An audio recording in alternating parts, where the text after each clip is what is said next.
So after many sleepless nights, the build is finally over. All that's left to do is to pack it up to send it to France in time for Paris Games Week, where it's going to be exhibited live and the voting will be held.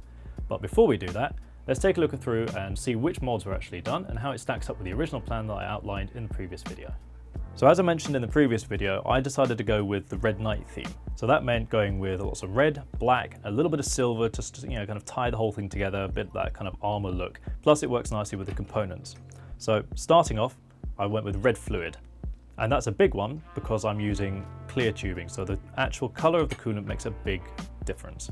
The other thing is I decided to use distro plates on the front and in the middle section. I've used two different types though. So I've used a mirrored distro plate to kind of emulate the metal look. And that way it has the effect that all the coolant is just floating along the surface.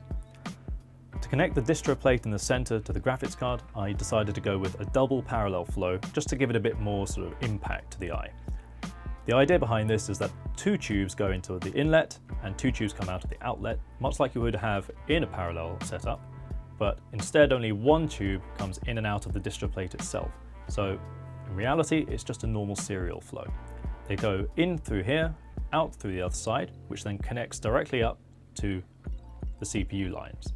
The CPU lines go through the custom motherboard tray, which I've cut out to fit the actual spec and the shapes, along with some nice aluminium trim along the outside. I've used pass-through fittings to connect from one side through to the front. And then I've bent the tubes around to go into the CPU block, out, back into the other side of the motherboard tray, which then connects again to another pass-through fitting, which comes out to the radiator. Now, it goes through the radiator, goes out from the top rather than the bottom, and then goes all the way over to the front distro plate, and that's where it goes back. The front distro plate's rather special because it goes in through the top, filters all the way down through a mirrored panel, and then goes to the bottom. The bottom then connects directly to the pump, which then drives it back to the GPUs again.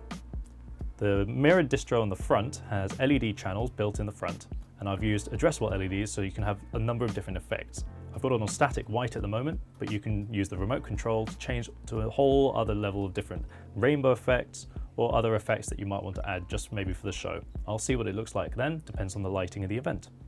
So for the back panel, I wanted to work in the Fortnite logo to the side itself, just to give it a bit more brand presence.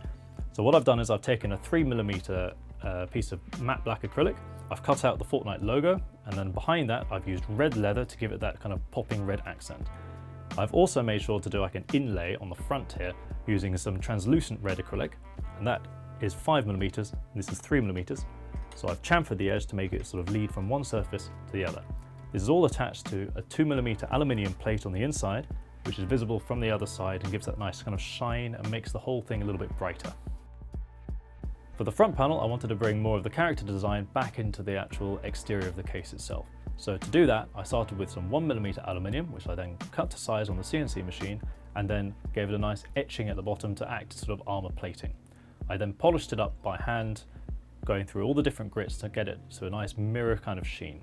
On top of that, I made a version of the character's helmet out of translucent red 5mm acrylic, which I then milled to shape and then inlaid with matte black acrylic to kind of give that nice contrasting look.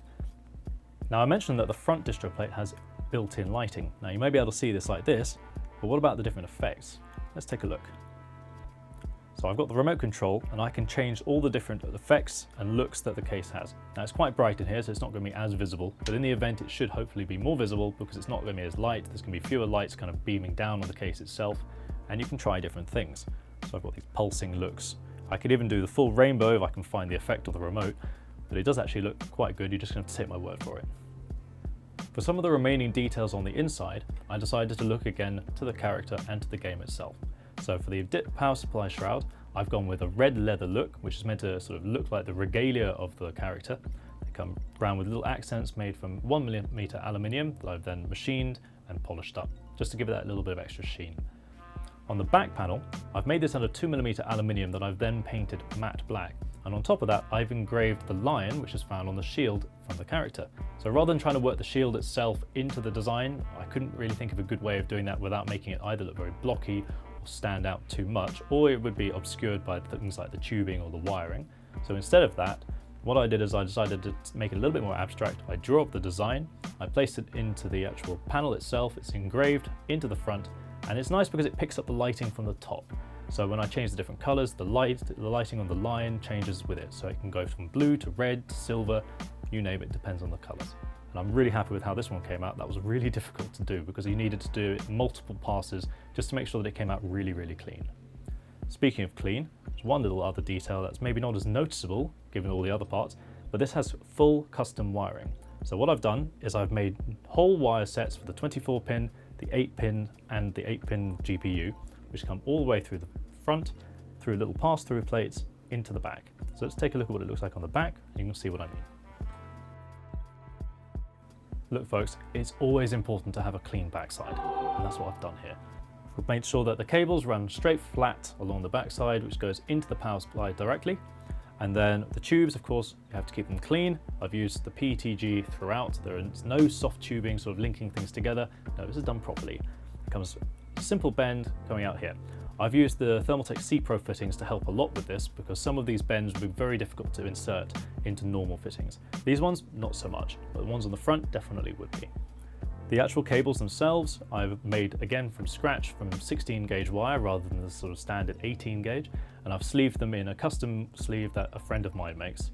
I've then decided to not sleeve some of the wires just to keep them out of the way. So things like the 8-pin CPU, because there's no clearance behind the radiator, I figured actually if I sleeved those ones, it would be messier. So what I did is I left them unsleeved and then bunched them together using these special cable clips that I've attached to the back of the motherboard tray, just to keep it out of the way and keep it tidy. The fan cables have also been made from scratch and they're very stiff this time. So I've trained them around to make sure they're nice and level. Everything goes into here, which is then kept nice and neat again by this little shroud, which continues the motif from the side panel. And let's send it off.